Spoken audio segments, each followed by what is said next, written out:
வணக்கம் நேயர்களே, பண வளர்ப்பும் சேனலுக்கு உங்களை அன்புடன் வரவேற்கிறேன். இந்த சேனலில் வீடியோலாம் உங்களுக்கு பிடிச்சிருந்துன்னா மறக்காமல் சேனலை சப்ஸ்கிரைப் பண்ணுங்கள். ஒவ்வொரு வீடியோவும் நீங்கள் உங்களுக்கு பிடிச்சிருந்துன்னா லைக் பண்ணுங்கள். உங்களுக்கு தோணக்கூடிய எண்ணங்கள், நீங்கள் சொல்ல வேண்டிய கருத்துக்களை கமெண்ட் பண்ணுங்கள், மற்றவங்களுக்கு ஷேர் பண்ணுங்கள்.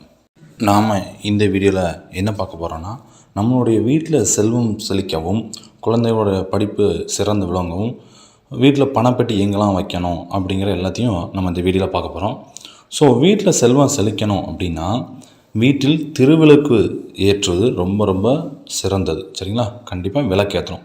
இந்த விளக்கு ஏற்றும் போது விளக்கெண்ணெய் ஊற்றினா ரொம்ப ரொம்ப நல்லது. சரிங்களா? விளக்கெண்ணெய் ஊற்றுங்க. விளக்கு எண்ணெய் தனியாக இருக்கும், மிக்சரான அந்த எண்ணெய் ஊற்றாங்க, விளக்கு எண்ணெய் அப்படின்னு சொல்லி. சரியா? வீட்டில் குறைந்தது பார்த்திங்கன்னா 2 விளக்குகள் ஏற்றணும். குத்து விளக்கு கிழக்கு முகமாக இருக்க வேணும்.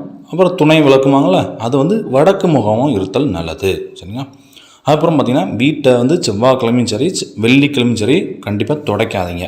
மற்ற நாளில் துடைச்சிக்கலாம். அப்படி துடைக்கும் போது தண்ணி அந்த நீங்கள் கழுவி விடுற தண்ணிக்குள்ளே கொஞ்சோண்டு ஒரு கை கல் உப்பு போட்டுக்கோங்க. போட்டு அப்படி நீங்கள் துடைச்சிங்கன்னா வீட்டிலுக்கு எதிர்மறை ஆற்றல் பெறும், கண் திருஷ்டியும் குறையும். வீட்டில் பணப்பெட்டி பார்த்திங்கன்னா தென்மேற்கு திசை இருக்கா, அவங்க வீட்டில் தென்மேற்கு திசையை பார்த்துக்கோங்க. அந்த இடத்துல வீட்டோடைய பணப்பெட்டியை வச்சு அது கிழக்கே பார்த்து இருக்கணும். கிழக்கு பார்க்கலாம் அல்லது வடக்கே பார்த்து வைக்கலாம். சரிங்களா? இந்த 2 டைரக்ஷன் வச்சுக்கலாம். இல்லைன்னா வடமேற்கு திசையில், வடமேற்கு திசையும் பார்த்து உங்கள் வீட்டில் எங்கே இருக்குன்னு பார்த்து வடமேற்கு திசையில் கிழக்கே பார்த்து வச்சிங்கன்னா அந்த பணப்பெட்டியில் பணம் சேரக்கூடிய வாய்ப்புகள் அதிகம்.